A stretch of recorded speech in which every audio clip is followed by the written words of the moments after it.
Hey, everybody, this is your host, Sophia Nelson, and welcome to the Virginia State Forward Party Fireside Chat.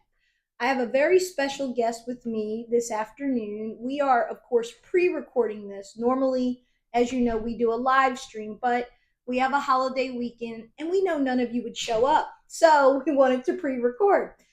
I have with me today the new political director of the Forward Party, the National Forward Party, which is the umbrella of all of us.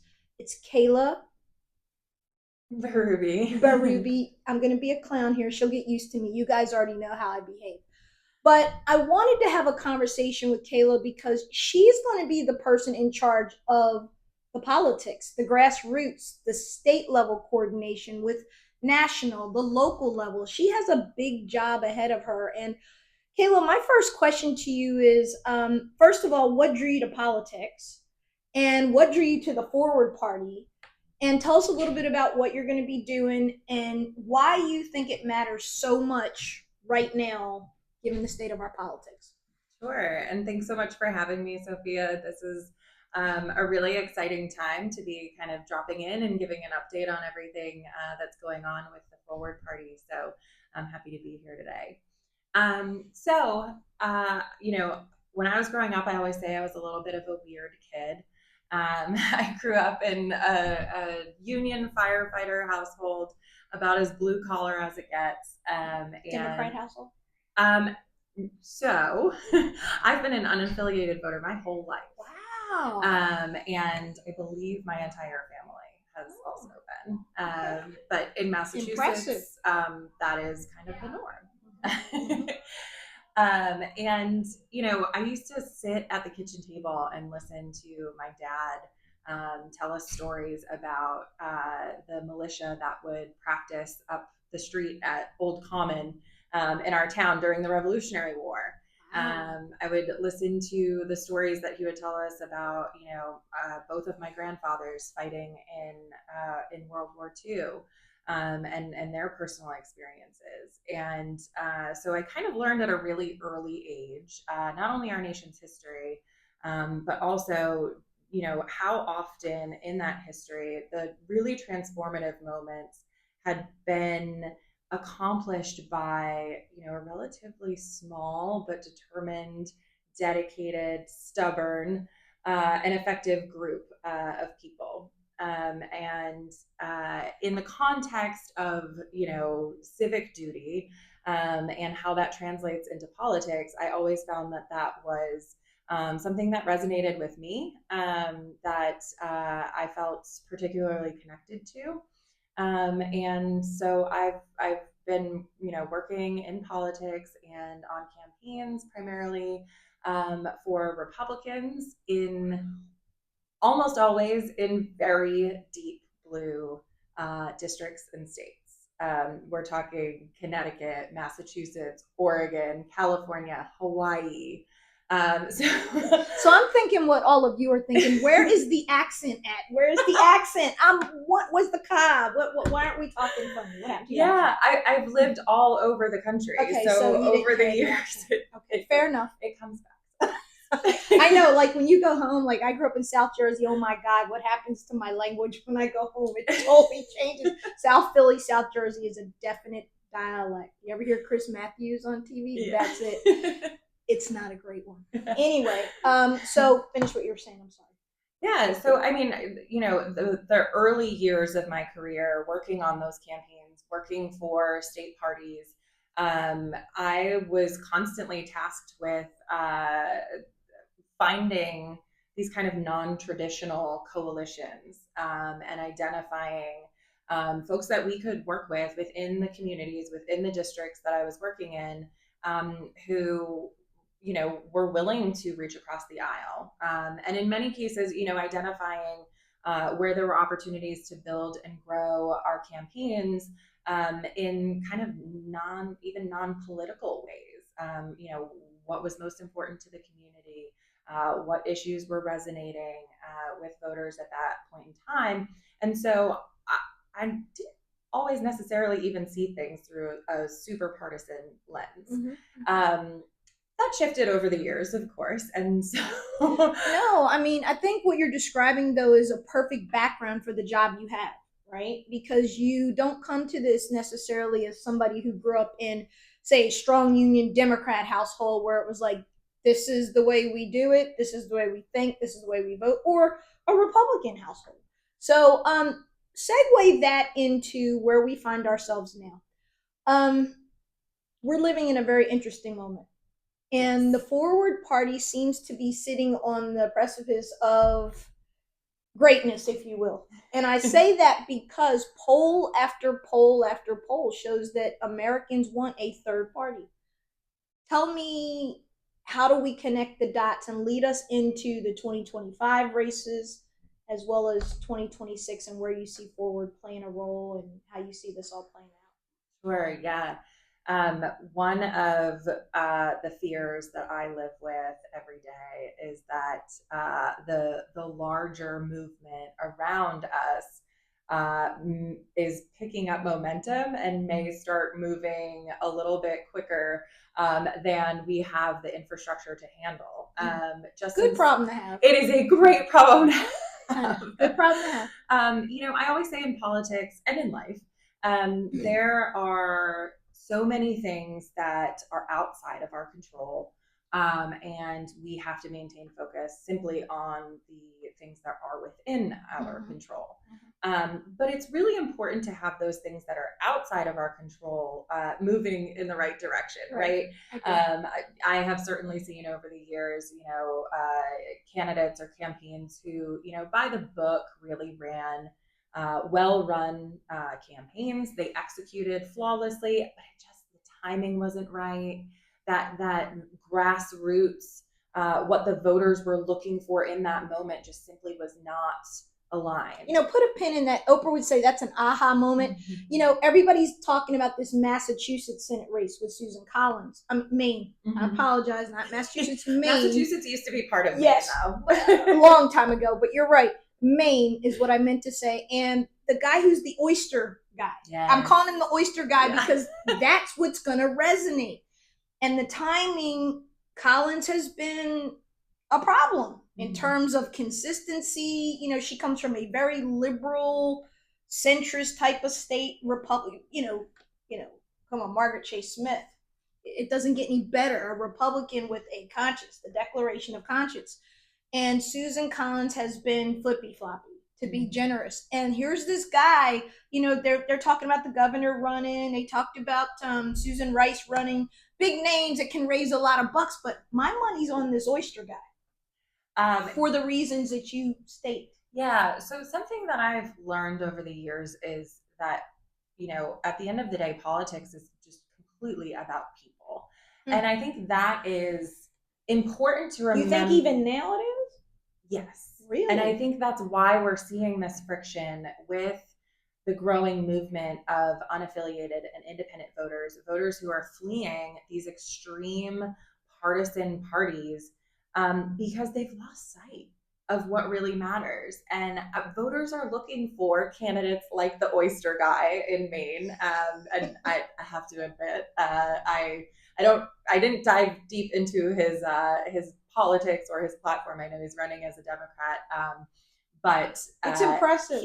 His announcement video was awesome. It resonates with people, right? Yes. Because he comes across as someone who is very relatable, who understands, hardworking.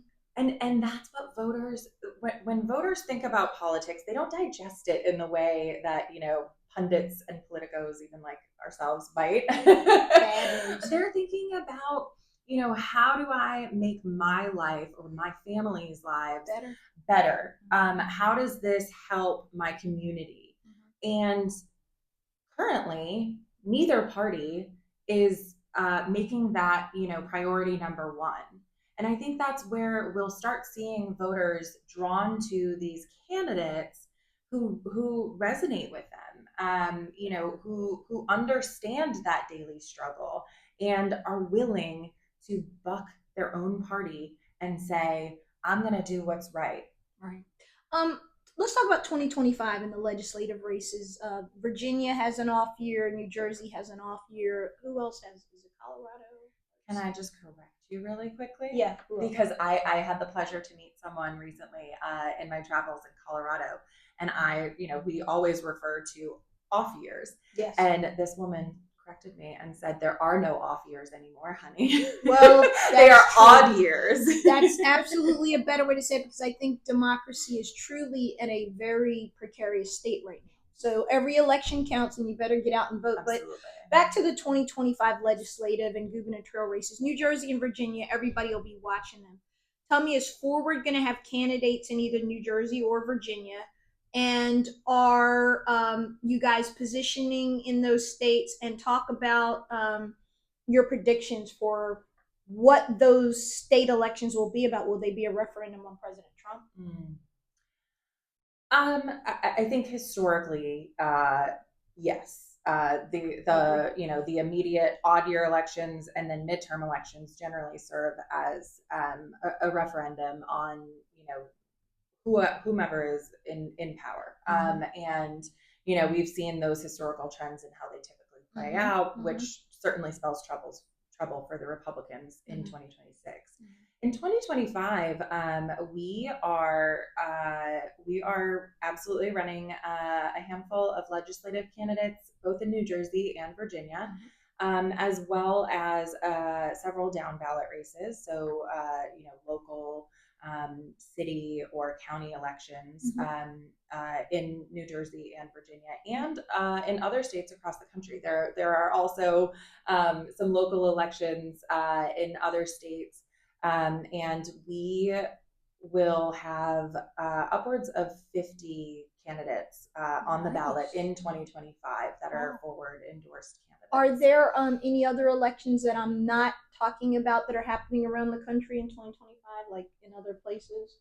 Yeah, so there is a special election in Tennessee. That is kind of a recent development just over these summer months with the resignation of Mark Green. And we're kind of waiting to see how that shapes the congressional up. race? That was very abrupt and sudden. But we love a good special election. Yeah. So we'll see what happens there. But yeah, there is almost always an election happening. And so I'm really fortunate in my position to have insight into a lot of these. And some of them are at a very local level, but they are really key indicators of what is happening on the ground and what voters are thinking and feeling. So I think that's something to watch as we see how the 2025 races play out in November. And that will kind of really guide a lot of the strategies heading into the midterm elections. So let's talk about the midterms. Talk to me about, again, forward strategy. Are you recruiting candidates for 26 now? Any places you're looking at in particular that you think we have a real shot of picking up a member of Congress, a senator, etc.? Yeah, I try not to get too ahead of myself, but you don't have to call names or anything. But we have had a really robust, I call it like our inbound pipeline of interest of candidates who proactively are connecting with us and raising their hands and saying, I would like to run for election.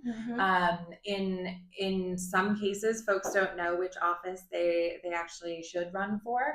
But we, as an organization, Forward's strategy has always been bottom up, not top down, right? We are not built around. What does that mean? Break that down for our listeners. For me, it means a true, authentic grassroots strategy. That means, every local race matters. It means building out the actual durable infrastructure of state party organizations in each of our active states, where there is a volunteer network. There are executive committees and state committees who serve as a resource on the ground, are plugged into their communities, are tuned into exactly what's going on in their given states. Let's put a pin in that, because that's important for those of you watching us in the Commonwealth, but also nationally, because I think all of us state forward parties share our content. This fireside chat thing I started has caught on with other state parties. I love it. I feel so excited by that. But let's talk about that. How is Forward going about building that grassroots movement, though? Because we started the conversation kind of talking about the moment we're in. And the polling data shows people want a third party option. I think we probably need to go back and explain that Ford is actually trying to build a third party. So it's not an independent, like just people running for office. Talk about that a little bit, because I think people don't really get that part. Yeah. So, and this was something that I believe in wholeheartedly because coming up through the kind of traditional and legacy party system, as working on Republican campaigns. I previously worked at the Republican National Committee. I have seen at the national level and at the state level and the local level what purpose the party infrastructure serves, and that is everything from registering voters, providing constant messaging through media and communications, identifying prospective supporters for campaigns, and they do that through maintaining a national or state voter file, which has all kinds of data points on issues and candidates who voters support, and when they turn out to vote. And from that, that's where all of these strategies come from. Some folks who are watching this might understand in this day and age the digital side of party infrastructure. Which is why we're doing this. So candidates rely on Act Blue or Win Red, and those are really data sharing functions of the Democrat Party or the Republican Party. Does Forward have something like that? Are you trying to develop something like that? So we are working on developing all of the traditional party resources, so that candidates who want to run for office and serve their communities and simply be beholden to two things, the Constitution and their constituents, will no longer have to be beholden to these legacy parties in order to access the tools and resources that they need in order to get elected. So yeah, I mean, listen, personal point of privilege here. I mean, you know that I was considering putting my name on a ballot and thought about it, and the money that's required. I want to talk about that. Doesn't mean I'll never do it, but I think that is always a concern, whether you're running as a Democrat, as a Republican, or as a Forward Party member. Let's talk about money and politics for a moment. I know for me, it was kind of the thing that I said, yeah, I got to spend 90% of my time raising money, and then I got to try to campaign, and I think I'm going to pass. And I think a lot of people are turned off by the money. How do we deal with that? Any thoughts on how Forward is trying to, because Forward is basically a startup. It's the only way I know how to explain it, right? And then you've got a series of startups in every state that we have a state party in. What are you doing to try to mitigate the money thing? And is that how the grassroots piece really ties in? Yeah. So I'm going to come at this question from a slightly different angle, because I know it's kind of been top of mind for a lot of folks who have been watching what's going on at the national level, either in the 2024 elections or recently, where there is such an emphasis put on money. And we have been put under the assumption that one single billionaire can really be influential and can make anything happen. And how many billionaires are there? I mean, there's like 500 of them, I think, in the United States. And so if you took the 500 billionaires, that doesn't get you anywhere near the number of voters and districts and offices. So here's the thing about party building: there is no silver bullet. And money is a need to have, unfortunately, because everything that we do in today's day and age costs money, right? Everything that I listed off before, whether it's access to data or digital tools or even just travel, like those things do cost money on campaigns.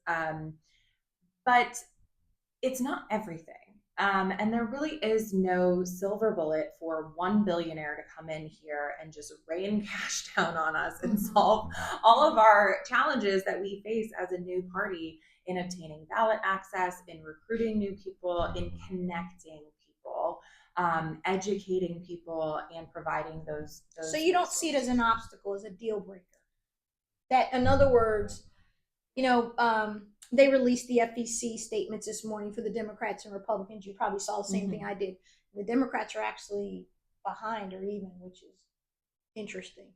But it was millions of dollars, 40 million on hand, 10 million raised in the. I mean, that's a lot of money. It is. It is. One thing that I think Forward does a great job of is because we don't have, a billionaire or, a handful of really powerful people that the party is beholden to. Our money is sourced from so many different individuals who truly believe in this cause. But it provides us the flexibility to do the work that we need to do without having to satisfy an agenda. Yes, exactly. I like that.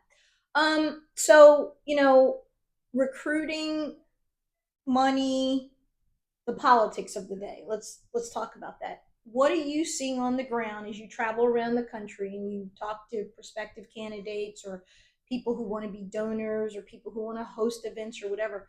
What would you say is the biggest driving factor that you see that kind of connects the dots for how you see Forward being propelled, no pun intended, forward?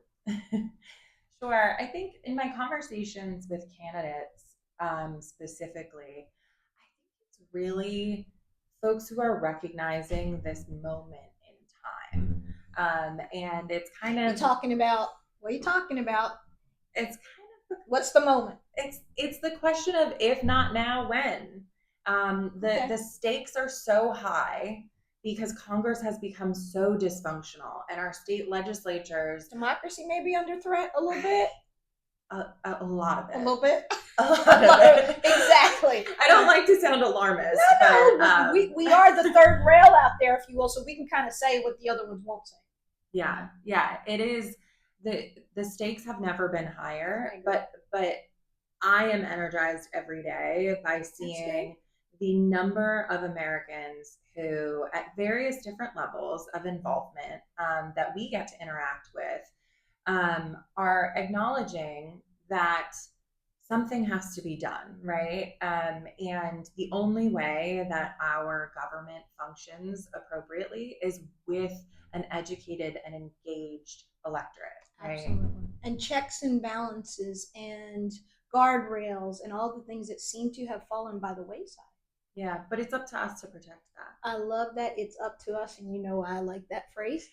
We'll revisit that in another time. But Kayla, I like to keep these kind of tight, these fireside chats, because I think people get the most down. Let's wind this down with a final question. I'm going to give you the last word to talk about anything you want to talk about that you feel we've missed. But I think the big question that I've gotten from a lot of people is, okay, Sophia, Forward is a great idea. And yes, we all agree the two-party system is broken. But how in the hell do you guys compete with the parties that have been around 100 plus years? They've got the money. They've got the elected officials. You're saying grassroots is what I heard you talk about repeatedly in this conversation. What is kind of if you were to summarize Forward, you had a 30-second pitch about what it is and why people that are engaged, but how we're engaging other people. What would you say is going to be that breakthrough, in your opinion, that really gets Forward where it wants to go, whether that's going to be in 26, 28, 32, whatever? How do you compete with the big boys? Yeah, so honestly, with smart strategy. Smart strategy, first one. In the midterms, we are going to provide voters a choice at the ballot box, especially in districts where choice two. In districts where they have not been provided any choice. So where it's just been the primary winner wins and that's it. There's neither a Democrat that runs seriously or a Republican. And so in those districts, we are actually not the third party. In many cases, we're the second party. We'd be the second party. So a smart strategy is leading us to a handful of key districts and areas where we will build Providing choice. What else? Give me more. We will build a truly bottoms up strategy where we will run. I don't want to say slate because I think that kind of commits us to So you're everything. saying But that your focal point is going to be on city councils, mayors, legislative races versus not that you don't want to run U.S. Senate candidates or House candidates, but that's a bigger nut to crack. So you're going to try to work your way up. Is that what I hear you saying? Or governors? Yeah, so part of the requirement of becoming an FEC, Federal Election Commission recognized political party at the national level is running candidates for federal office. Yep. And in 2026, we will target a handful of key congressional districts. Targeting. But it won't. Strategy. But it's not just that's not our only focal point. We will build a full team. Now let's break that down. So the FEC has requirements in order for you to become like the Democrats and like the Republicans. I hate to say it that way. So if you have 10 states, let's say in 26, and you run somebody for Senate, a couple people for House, you have to hit a certain number of states before you hit a threshold, or is it just one? How does that work? Sounds complicated. It is very complicated. Sounds complicated. And it's specifically designed that way by the parties in power, right? The FEC is comprised of Republicans and Democrats who govern. No independents. So they make the rules, and those are the rules that we have to play by. They are intentionally designed to lock us out of the system and make my life difficult. And we are up to the challenge, and we are going to check all of the boxes. What about ranked choice voting? There's a lot of alliance with the Forward Party and ranked choice voting, and things like that. Is that kind of the way forward here? You see the gerrymandering war that's going on in Texas and California right now. Again, carving out seats to make sure a certain number of Democrats or a certain number of Republicans are guaranteed election. Again, leaving independents out in the wind. Talk to me about your thoughts on that. Yeah, at the Forward Party, we support anything that makes elections more accessible and open and transparent. We believe that the people should choose their elected officials and not the other way around, which is what we're seeing in the gerrymandering nonsense, because it is nothing but a back and forth between these two parties with absolutely no consideration for the benefit of the American people and the voters that they serve. But ranked choice voting, open primaries, there are many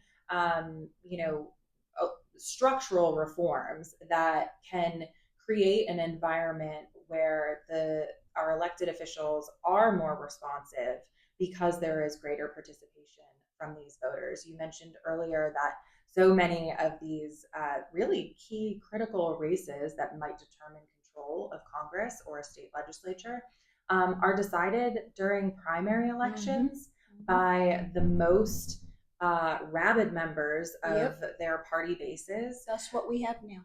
And by the time the general election comes around, everything's already been decided because they draw these districts in a way that whichever party is in control of it retains control of it.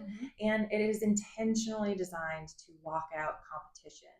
And that's where we aim to insert the Forward Party and provide people more choice and advocate for many of these structural reforms that will make our government and our democracy function better. So I'm going to give you the last word, and I mentioned this before. If you were right now and you had a minute or two to pitch the Forward Party to people who are completely turned off by the two-party system, who believe that their country is not recognizable anymore. I was a lifelong Republican, moderate, worked for Christy Whitman, Pete Wilson, people like that. Those Republicans do not exist at all anymore. They're gone. Fiscal conservatism, small government, strong national defense, NATO allied, that's going out the window apparently. That party's over. You were to make an appeal to people like me who obviously came over to Ford and others, what would be your pitch about why it's worth the investment personally, shoe leather, donating, etc. Why bother if the other guys seem to have a market on and a complete ownership of the space? Yeah, I would say to anyone who feels the way that you described, honestly, that was the way that I felt for several Mm-hmm. years Mm-hmm. prior to joining Forward. I would say just give it a try. If you want to have inspiring conversations with people who really care about our country, join us. You can go to forwardparty.com. We will have a human being reach out to you and have a conversation with you and Probably one ask of us. and ask how you'd like to get involved. There are so many ways to get involved in this movement. If you have served in leadership capacities in the past and you've maybe toyed with the idea of running for public office, just give us a call, drop us a line on the website. We have members of our team who every single day are having conversations with folks who are saying, I would love to run for office, but I can't get involved with this partisan nonsense. It's crazy. We have a home for you, Yes, and we we do. will help you. And we are welcoming of folks from, you know, obviously we come from some Republican backgrounds here. But we have from all walks of life. We have many prominent Democrats. Actually, just last week, we were, or maybe it was the week before, we were at the National Conference of State Legislators, and very soon we'll be announcing a new Democrat state rep who will be joining us. So this is I like to say a lifeboat, built for everyone. Come on in. We're here. We're here to catch you, and we're here to turn some of that frustration into some real positivity to impact lasting change. In Virginia, we've had some interesting news. The mayor of Farmville is an independent, and he's going to be working with us. That's what I'll say till the official announcement comes out. And then, you brought up a great point that I thought about running for office and how many people would love to, but they're terrified of it. We have a wonderful legislative candidate in Virginia's 72nd district, Christian Ferry, and first time candidate, former military officer, engineer, farmer. So she comes from that Chesterfield, Amelia so area great. In the Commonwealth. And, she just got the Police Benevolence Association endorsement. The Forward Huge. Candidate got that. That's massive because she showed up, she did her homework, and she came across as earnest and conscientious. And then when they looked at her background, they're like, this is a serious person. Yes. She's a farmer, she's an engineer, she was a military officer. For her to get that nod is unbelievable. And trust me, the incumbent is not happy about it. I happen to know who the incumbent is, and boy, they're not happy. Look, a lot of these incumbents have been there for a very long time, and they become complacent. They know that they have the advantage, and that is what I love most about our candidates. And Kristen is an excellent candidate. We're so excited to have her on the ballot this year. But our candidates take nothing for granted. They are the ones who are pounding the pavement. They are the ones who are showing up in their communities because they don't have the luxury of taking anything for granted. They are going to work to earn every single Kristen vote. was telling me about when she was getting the signatures that you have to get on the ballot, that she went to some doors that were real MAGA, pro-Trump, and she said, they looked at her, they listened, they said, I'm going to sign your petition because you asked me. Now think of it, they told her, I don't know if I'm going to vote for you, but that you showed up at my door and you asked me, I'll sign your petition.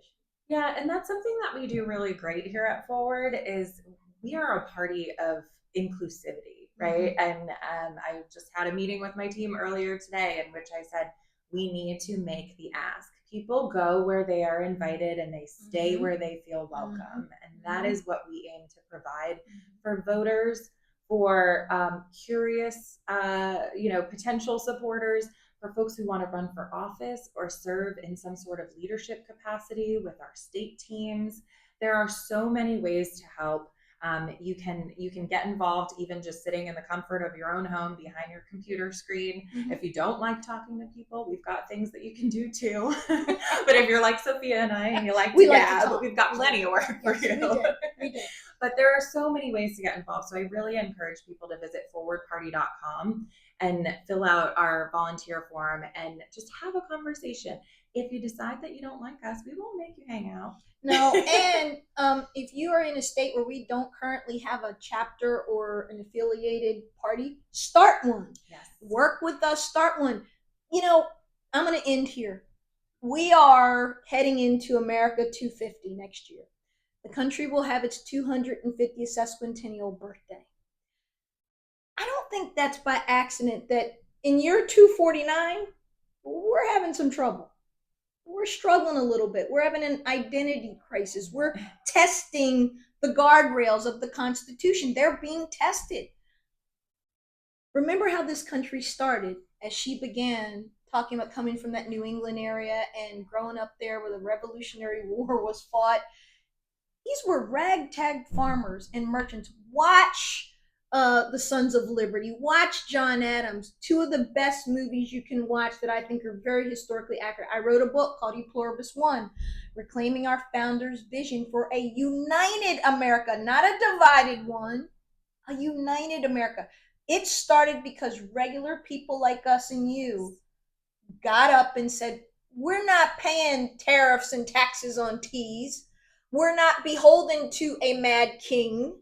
We're not doing it. Boy, does some of that stuff. Just saying. History repeats itself. So I'm saying you can make a difference. We, the people of the United States, in order to form a more perfect union. That's us.